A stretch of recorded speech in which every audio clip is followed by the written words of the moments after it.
பிரேதங்களை ஆகாயத்து பறவைகளுக்கும் உமது பரிசுத்தவான்களின் மாம்சத்தை பூமியின் மிருகங்களுக்கும் இரையாக கொடுத்தார்கள். எருசலேமை சுற்றிலும் அவர்களுடைய இரத்தத்தை தண்ணீரைப் போல சிந்தினார்கள். அவர்களை அடக்கம் பண்ணுவாரும் இல்லை. எங்கள் அயலாருக்கு நிந்தையும் எங்கள் சுற்றுப்புறத்தாருக்கு பரியாசமும் சக்கந்தமும் ஆனோம். எதுவரைக்கும் கர்த்தாவே நீர் என்றென்றைக்கும் கோபமாயிருப்பீரோ? உமது எரிச்சல் அக்கினியைப் போல் எரியுமோ? அறியாத ஜாதிகள் மேலும் உமது நாமத்தை தொழுது கொள்ளாத ராஜ்யங்கள் மேலும் உம்முடைய உக்கிரத்தை ஊற்றிவிடும். அவர்கள் யாக்கோபைப் போல் பட்சித்து அவன் குடியிருப்பை பாழாக்கினார்களே. பூர்வ காலத்து அக்கிரமங்களை எங்களுக்கு விரோதமாக நிலையாதே. உம்முடைய இரக்கங்கள் சீக்கிரமாய் எங்களுக்கு நேரிடுவதாக. நாங்கள் மிகவும் தாழ்த்தப்பட்டு போனோம். எங்களை இரட்சிக்கும் தேவனே, நீர் உமது நாமத்தின் மகிமை நிமித்தம் எங்களுக்கு உதவி செய்து உமது நாமத்தின் நிமித்தம் எங்களை விடுவித்து எங்கள் பாவங்களை நிவிர்த்தியாக்கும்.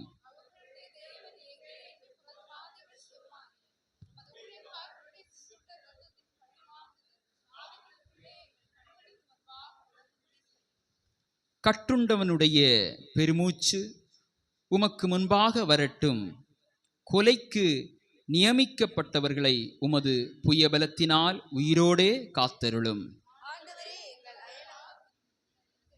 ஏழத்தனையாக அவர்கள் மடியிலே திரும்பப்படும். அனைவரும் சேர்ந்து வாசிப்போம். அப்பொழுது உம்முடைய ஜனங்களும் உம்முடைய மேய்ச்சலும் ஆடுகளுமாகிய நாங்கள் உம்மை என்றென்றைக்கும் புகழுவோம். தலைமுறை தலைமுறையாக உமது துதியை சொல்லி வருவோம்.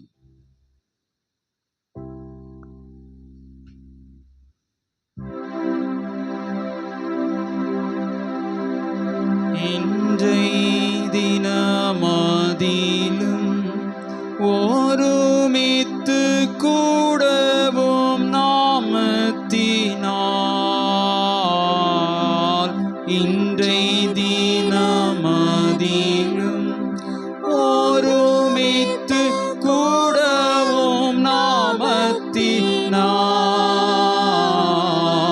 தந்தனின் கிருபைக்காக உமக்கென்றும் ஸ்தோத்திரம் ஸ்தோத்திரமே.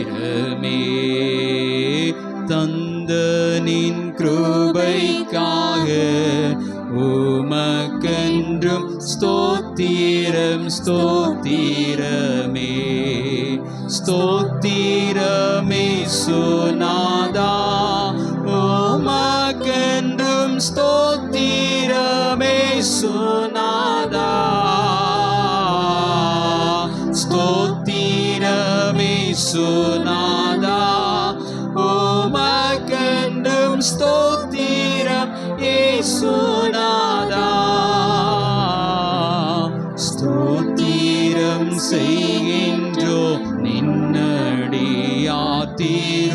நாமத்தினாதரவில். ஸ்தோத்திரம் செய்கின்றோ நின்னடியாத்திரு நாமத்தினாதரவில்.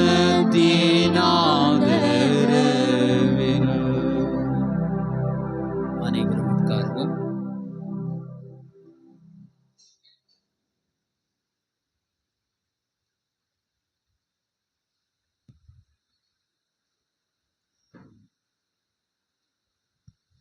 கர்த்தருடைய பரிசுத்த நாமத்திற்கு மகிமை உண்டாவதாக.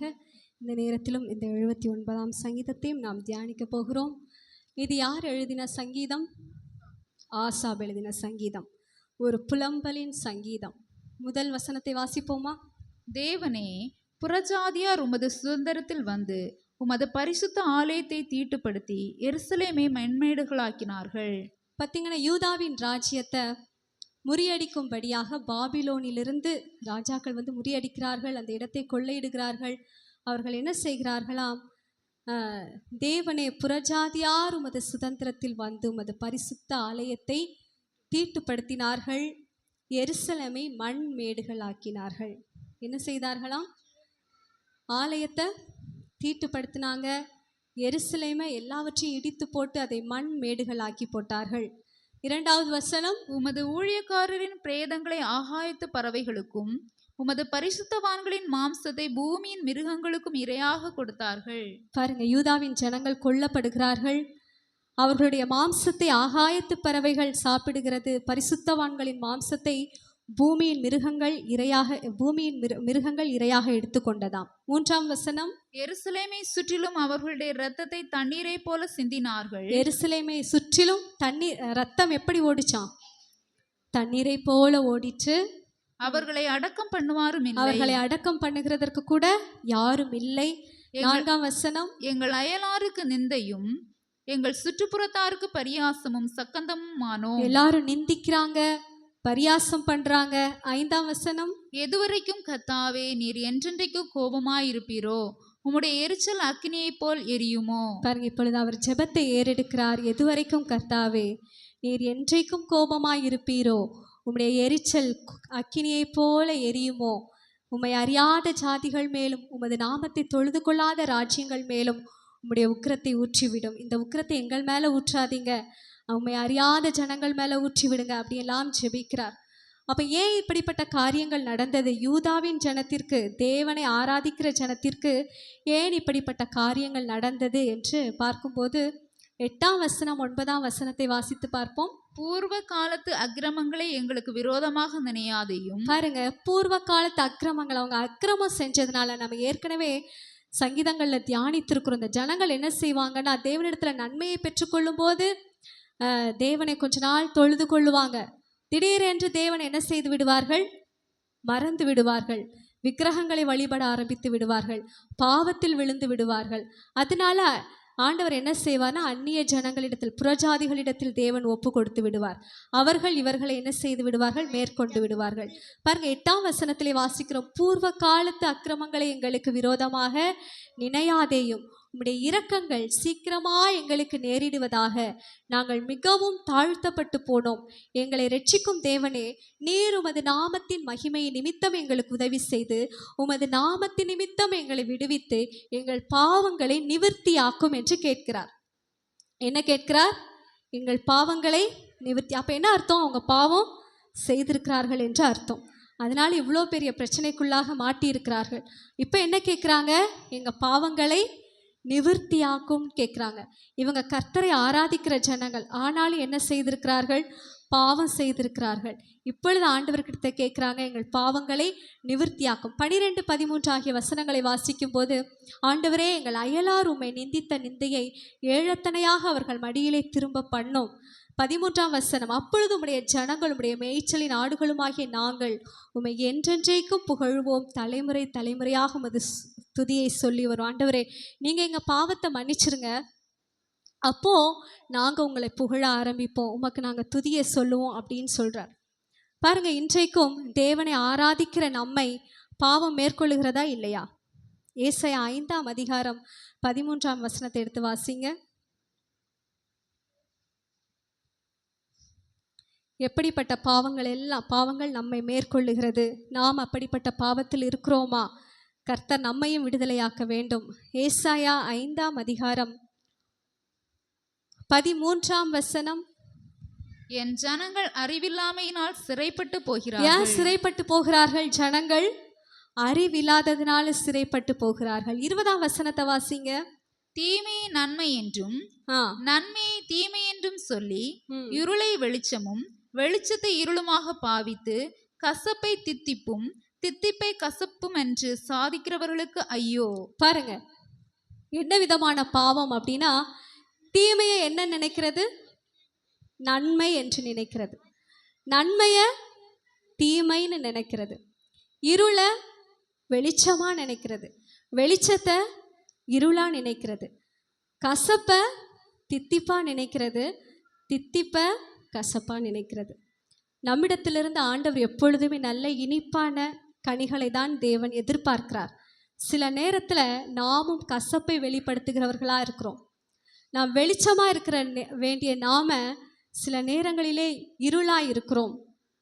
நன்மை செய்ய வேண்டிய நாம நன்மை என்று நினைத்து சில தீமைகளை செய்கிறோம். அடுத்த வசனத்தை 21வது வசனத்தை வாசிங்க. தங்கள் பார்வைக்கு ஞானிகளும் ம். தங்கள் எண்ணத்துக்கு புத்திமான்களுமாய் இருக்கிறவர்களுக்கு ஐயோ. நம்முடைய பார்வைக்கு நாம் எப்படிப்பட்டவர்களா இருக்கிறோம்? அவினேஷ் எங்க இருக்க? இங்கதான் இருக்கியா? ஆ. ஆ. நம்ம பார்வைக்கு நாம் எப்படிப்பட்டவர்களா இருக்கிறோமா? ஞானிகளா இருக்கிறோமா? ஆண்டவர் என்ன சொல்லியிருக்கிறார்? சுய புத்தியின் மேல சாயாதேன்னு சொல்லியிருக்கிறார். கர்த்தருக்கு பயப்படுதலே ஞானத்தின் ஆரம்பம். ஒரு மனுஷன் கர்த்தருக்கு பயப்படுகிற பயம் இருந்தாதான், ஒரு மனுஷனுக்குள்ள கர்த்தருக்குள் பயப்படுகிற பயம் இருந்தாதான் அவனுக்குள்ள என்ன இருக்குன்னு அர்த்தம்? ஞானம் இருக்குன்ற அர்த்தம் இல்லை? தங்கள் பார்வைக்கு ஞானிகளும் தங்கள் எண்ணத்துக்கு புத்திமான்களுமாய் இருக்கிறவர்களுக்கு ஐயோ என்று சொல்லப்பட்டிருக்கிறது. அப்போ எப்படி அந்த ஞானத்தை பெற்றுக்கொள்வது? எப்படி நாம் இருளில் நடக்காம வெளிச்சத்தில் நடக்கிறது? எப்படி தீமையை செய்யாம நன்மை செய்கிறது? எப்படி கசப்பா இல்லாம தித்திப்பா இருக்கிறது? இதற்கெல்லாம் ஒரே வழி எது? இதற்கெல்லாம் வழி இருக்கு. அது என்ன வழி? நம்ம பாடுகிற போது கூட அழகா ஒரு பாடல் பாடினோம். சத்திய வேதம், பக்தரின் கீதம். அதில் இருக்கிற ஒவ்வொரு வார்த்தைகளும் அவ்வளோ அருமையான வார்த்தைகள். சங்கீதம் 19 எடுத்து வாசிங்க பார்க்கலாம். சங்கீதம் 19ஆம் அதிகாரம் 7ஆம் வசனத்திலிருந்து வாசித்து பார்த்தோன்னா இதற்கான விடைகள் அத்தனை அதுல இருக்கும். கர்த்தருடைய வேதம் குறைவற்றதும் ஆத்துமாவை உயிர்ப்பிக்கிறது. கர்த்தருடைய சாட்சி சத்தியமும் பேதையை ஞானியாக்குகிறதுமாய். பேதையை கூட இந்த வேதம் என்ன செய்திரும் தெரியுமா? ஞானியாக்கிறோம். ஒருவேளை சிலரெல்லாம் பாருங்க, ஸ்கூல்ல போய் படிச்சிருக்கவே மாட்டாங்க, ஆனா அவ்வளவு ஞானமாய் நடந்து கொள்ளுவாங்க. இந்த வேதம், கர்த்தருடைய வார்த்தை பேதையை ஞானியாக்குகிறது. கர்த்தருடைய நியாயங்கள் செம்மையும் இருதயத்தை சந்தோஷிப்பிக்கிறது. இந்த வேதம் உங்கள் இருதயத்தை சந்தோஷிப்பிக்கும். இந்த வேதம் தூய்மையானது. இது என்ன செய்கிறது தெரியுமா?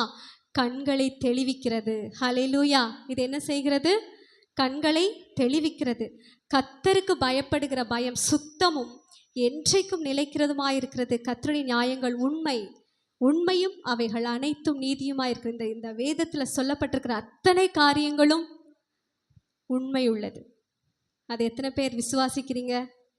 ஹல்லேலூயா. இந்த வேதத்தில் இருக்கிற எல்லா காரியங்களும் உண்மையானது, நீதியானது. அவைகள் பொன்னிலும் மிகுந்த பசும் பொன்னிலும் விரும்பப்படத்தக்கதும் தேனிலும் தேன் கூட்டிலிருந்து ஒழுகும் தெளி தேனிலும் மதுரமுமாக இருக்குது. பாருங்க, இந்த வேத வசனம் எப்படிப்பட்டதா இருக்கிறதா? மதுரமாக இருக்கிறது. அப்போ இந்த வேத வசனத்தின்படி வாழ்கிறவர்கள் எப்படி தான் இருப்பாங்க? அவங்க கசப்பை வெளிப்படுத்த மாட்டாங்க, அவங்க தித்திப்பை தான் வெளிப்படுத்துவாங்க. தீமை செய்ய மாட்டாங்க, நன்மை செய்கிறவர்களாக தான் இருப்பாங்க. 11ஆம் வசனத்தை எல்லாரும் வாசிக்கலாமா? அன்றியும் அவைகளால் உமது அடியேன் எச்சரிக்கப்படுகிறேன், அவைகளை கை கொள்ளுகிறதினால் மிகுந்த பலன் உண்டு. இந்த வேதம் என்ன செய்கிறது? நம்மை எச்சரிக்கிறது. 12, 13, 14 வசனங்களை வாசிக்கும் போது தாவீது அழகாக சொல்லுகிறார், தன் பிழைகளை உணர்கிறவன் யார்? மறைவான குற்றங்களுக்கு என்னை நீங்களாக்கும். பாருங்க, இந்த வேதத்தை வாசிக்க சில மறைவான குற்றங்கள் நமக்கே தெரியாம நமக்குள்ள நிறைய குற்றங்கள் மறைந்து இருக்கும். அதையெல்லாம் ஆண்டவர் வெளிப்படுத்தி காட்டுவார். துணிகரமான பாவங்களுக்கு நம்மை விலக்கி பாதுகாப்பார். 14ஆம் வசனம் சொல்கிறது, என் கண்மலையும் என் மீட்பருமாகிய கர்த்தாவே, என் வாயின் வார்த்தைகளும் இருதயத்தின் தியானங்களும் உம்முடைய சமூகத்தில் பிரீதியாய் இருப்பதாக. அப்போ நாம் நன்மை செய்கிறவர்களாய் நாம் மாறணும். நாம் அனுதினமும் நம்ம பாவங்களை நாம் மேற்கொண்டு வாழ வேண்டும் என்றால் இந்த வேத வசனத்தை நாம் ஒவ்வொரு நாளும் தியானிக்கிறவர்களாய் மாற வேண்டும். எத்தனை பேர் இந்த வேதத்தை டெய்லி வாசிக்கிறீங்க? இனியாகிலும் இந்த வேதத்தை நாம் என்ன செய்யணும்? ஒவ்வொரு நாளும் வாசிக்கணும். இதுதான் பேதையை ஞானியாக்குகிறது. நம்ம ஞானவான்களாய் இருக்க வேண்டும் என்று கர்த்தர் விரும்புகிறார். கர்த்தர் நல்லவர், அவர் நம்மை ஆசீர்வதிப்பாராக.